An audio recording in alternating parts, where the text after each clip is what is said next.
ഒന്നിച്ചു പോരാടിയവർ പരസ്പരം പോരാടുന്ന കാഴ്ചയാണ് ജുലാനയിൽ.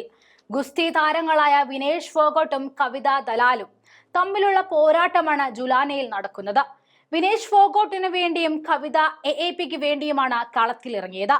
നേരത്തെ മുൻ ഗുസ്തി ഫെഡറേഷൻ തലവൻ ബ്രിജ് ഭൂഷൺ സിംഗിനെതിരെ പരസ്പരം കൈകോർത്തുകൊണ്ട് പോരാട്ടത്തിന് ഇറങ്ങിയവരാണ് വിനേഷും കവിതയും.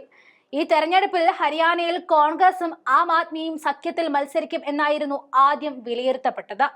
എന്നാൽ സീറ്റ് വിഭജനത്തെ ചൊല്ലി സഖ്യം നീക്കങ്ങൾ പാളിയതോടെ ആം ആദ്മി കവിതയെ ജുലാനയിൽ ഇറക്കി. കോൺഗ്രസിന് വേണ്ടി തെരഞ്ഞെടുപ്പ് ഗോദയിലേക്ക് വിനേഷും എത്തി.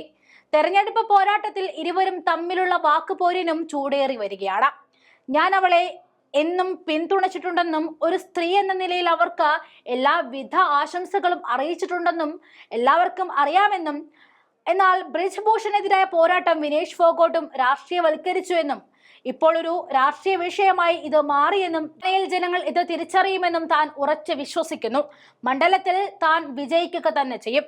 കോൺഗ്രസും BJPയും ഇവിടുത്തെ ജനങ്ങൾക്ക് വേണ്ടി ഒന്നും ചെയ്തിട്ടില്ല എന്നും, പക്ഷേ ഞങ്ങൾ ചെയ്യുമെന്നും ഒരു സ്ത്രീ എന്ന നിലയിൽ ഞാൻ വിനേഷിനെ പിന്തുണയ്ക്കുമെന്നും, പക്ഷേ അവർക്കെതിരെ താൻ പോരാട്ടം തുടരുക തന്നെ ചെയ്യുമെന്നാണ് കവിത പറഞ്ഞത്.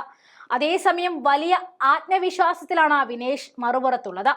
ഏതുതരം പോരാട്ടത്തിനും താൻ തയ്യാറാണെന്നും ഗോദയിലേക്ക് ഇറങ്ങുന്നതിൽ നിന്നും എനിക്ക് ആരെയും തടയാൻ സാധിക്കില്ലല്ലോ എന്നും, കവിതയും മത്സരത്തിന് ഇറങ്ങട്ടെ, ജന്തർ മന്ദിർ അവർക്കൊപ്പം ഉണ്ടായിരുന്നു, പക്ഷേ ഇവിടെ അവരെ നേരിടാൻ താൻ തയ്യാറാണെന്നും വിനേഷ് ഫോഗട്ട് പറഞ്ഞു. JJPയുടെ സിറ്റിംഗ് സീറ്റാണ് ജുലാന. ജാട്ട് വിഭാഗത്തിന് ശക്തമായ സ്വാധീനമുള്ള മണ്ഡലമാണിത്. വിനേഷും കവിതയും ജാട്ട് വിഭാഗത്തിൽ നിന്നും ഉള്ളവരാണ് എന്നതാണ് ഏറ്റവും വലിയ പ്രധാന ഘടകം. ഇത്തവണ വിനേഷിലൂടെ മണ്ഡലം പിടിക്കാനാകുമെന്ന ഉറച്ച പ്രതീക്ഷയിലാണ് കോൺഗ്രസ് ഉള്ളത്. ഒക്ടോബർ 5-നാണ് ഹരിയാനയിൽ നിയമസഭാ പോരാട്ടം തുടങ്ങുക. ഇത്തവണ എന്ത് വില കൊടുത്തും സംസ്ഥാന ഭരണം പിടിക്കാനുള്ള തീവ്ര ശ്രമത്തിനാണ് കോൺഗ്രസ്.